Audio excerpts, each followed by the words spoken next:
खाली ठेव मध्ये.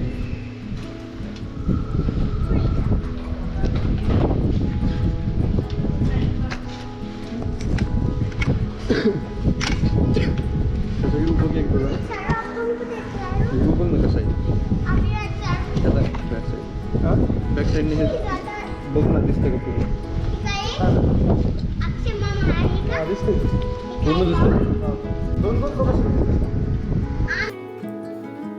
एका अविस्मरणीय सहफरीला सुरुवात करत माझी बाईक धाव घेत होती कर्नाटकच्या रस्त्यावर. कधी इतिहासाच्या गाभाऱ्यात येणारे हंपीचे अवशेष, कधी शिल्पकलेने नटलेले बदामीची लेणी, कधी समुद्र किनाऱ्यावरच्या शांत गोकर्णाच्या लाटा, तर कधी विजापूरचा दिमागदार दरबार.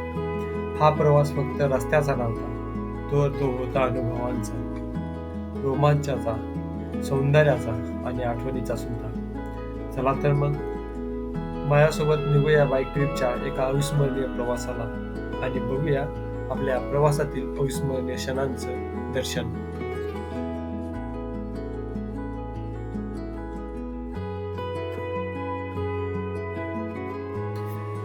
सांगली जिल्ह्यातील हे विटा शहर. हे विटा शहर पुरातनकालीन असून येथे छत्रपती शिवाजी महाराजांच्या 6व्या पत्नी राणी सखोरबाई गायकवाड या वास्तव्यास होत्या.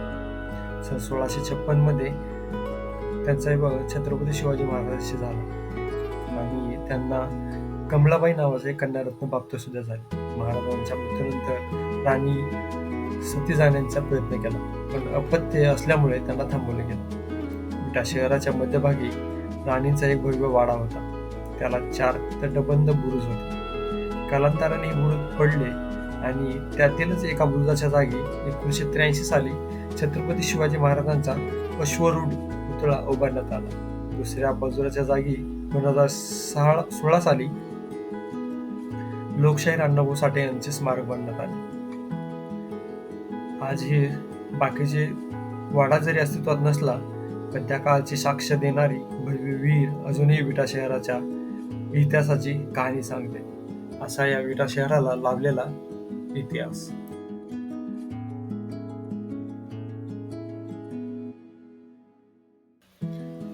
रस्ता सुरू होतो आपल्या पुढच्या प्रवासाची कहाणी सांगत. हवा चेहऱ्यावर फील होताच जणू काही सगळं निसर्ग तुमच्याशी बोलू लागतो असं वाटतं. हिरवगार शेत, डोक्यावर उडणारे पक्षी आणि दूरवर दिसणारी डोंगर. हे दृश्य फक्त डोळ्यांनीच नाही तर हृदयातही उतरतात.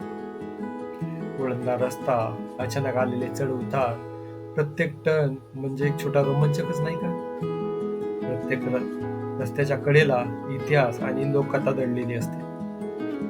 कधी कधी एकटा रस्ता आणि बाईकची स्पीड हे एक शांत मैत्रीसारखं वाटतं, जी फक्त तुम्हाला आणि प्रवासाला ओळखतं. बाईक चालवताना फक्त पुढे जाणं नाही तर प्रत्येक पाऊलाला, प्रत्येक क्षणाला अनुभवणं, प्रत्येक क्षण जपणं महत्वाचं आहे. रस्ता आपल्याला शिकवतो जीवनातल्या प्रवासातली गती आणि अनुभव यांचा संगम, आणि तोच घेऊन आपण आपला प्रत्येक प्रवास हा पूर्ण करत असतो. प्रत्येक प्रवास हा आपण काढत असतो आणि अनुभव सुद्धा असतो, आणि तेच आठवणी घेऊन आपण आयुष्य जगत असतो.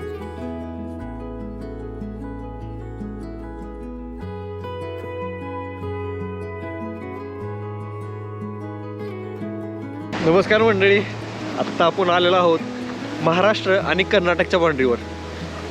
आणि आत्ता आपण चाललेलो आहोत ते कर्नाटकला हम्पीसाठी. हम्पी, गोकर्ण, बदामी, विजयपुरा असे बरेचसे स्पॉट आपण त्यात कव्हर करणार आहोत. आणि आत्ता आपण आहोत ते महाराष्ट्र आणि कर्नाटकच्या बाउंड्रीवरती. आपल्या समोर जो दिसत आहे बोट, तो त्याच्यावर इथून जत 20 किलोमीटर आणि बुद्धापूर 19 किलोमीटर. एक ते कर्नाटकच्या भाषेमध्ये वेलकम वगैरे असं काहीतरी लिहिलेलं असं वाटतंय. आणि आम्हाला तर काही आता ते कर्नाटकी लँग्वेज येत नाही त्यांची. आणि आता उद्याच्याला म्हणजे इथून पुढचे 7 दिवस जे असणार आहेत आपले पुढचे, ते म्हणजे कसे निघतील ह्याच्यात मोठी कुशलता आणि आशंका वाटते. कारण की ऑलरेडी त्यांचं तर आपल्या लँग्वेज येत नाही आणि आपल्या लँग्वेजमध्ये तिथं जाऊन बोलणं, आणि आपण व्हिडिओ मराठीमध्ये काढणार आहेत. आता तिथले आपल्या इथले जर काही मराठी लोक भेटले तर ठीक आहे, पण जर नाही भेटले तर खूपच मोठा प्रॉब्लेम होऊ शकतो. आणि मनात तशी हिंदी येते आपल्याला आणि थोडीफार इंग्लिश पण येते, तर काम भागून जाईल आपलं. तर अनेक आपल्याला जे आत्ता विजयपूरला जाणार आहेत आपण, तर ते राहिलं आहे जवळपास आपलं 40 किलोमीटर. आणि इथून 40 किलोमीटर आपल्या विजयपूरला जाणार आहेत. विजयपूरमध्ये उद्याचा जो दिवस आहे तो पूर्ण विजयपूरमधले जे लोकेशन आहेत ते करणार आहोत. आणि बाकीचे तिथून पुढचा प्रवास जो आहे तो पुढे चालणार आहे. बघता येते इथं असं गाड्या कंटिन्यू येतच जातात. आणि ही जी महाराष्ट्र आणि कर्नाटकची बाँड्री आत्ता आपल्या त्या बाँड्रीवर आपण आत्ता आहोत. म्हणजे एक पाऊल पलीकडे ठेवला की महाराष्ट्र बाँड्रीमध्ये आणि एक पाऊल अलीकडे ठेवला की कर्नाटक बाँड्रीमध्ये लगेच येतो आपण. आता तुम्ही बघायला गेलं ना तर आपल्याला इथं म्हणजे एक ऑब्झर्वेशन जर केलं तर आपल्याला इथे दिसून येतं की बघा इथं तुम्हाला आपल्या महाराष्ट्राच्या बाँड्रीमध्ये सिमेंटचा रस्ता आहे आणि कर्नाटकच्या बाँड्रीमध्ये डांबरी करणार, जे आपल्याला महाराष्ट्रामध्ये बऱ्याच ठिकाणी आपल्याला आता सिमेंटचे रस्ते पाहायला मिळतात. असं आहे. आणि इथून समोर बघितलं तर हा बोर्ड आहे आणि बोर्डवर जे कर्नाटकला जाणार आहेत ना तो रस्ता म्हणजे तिकोटा इंग्लिशमध्ये लिहिलेला आहे. तो इथून 23 किलोमीटर आहे. आणि विजापूर ॲक्च्युली 48 किलोमीटर दिलं, पण मोबाईलवर जवळपास 44 किलोमीटर दाखवत आहे. तर बघूया काय होतं.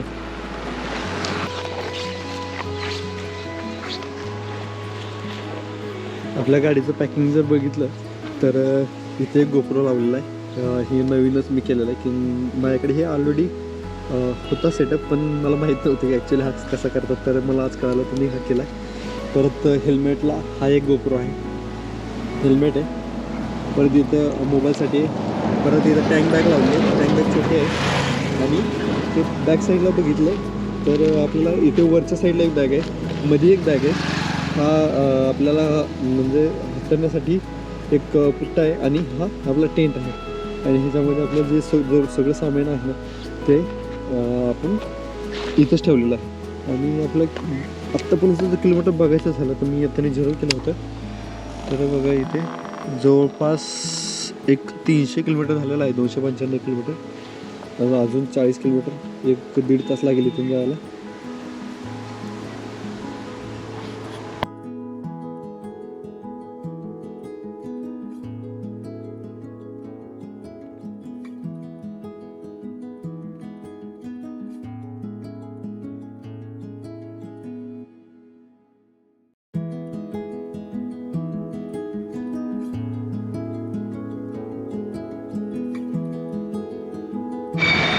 फायनली आम्हाला रूम भेटली आहे इथे.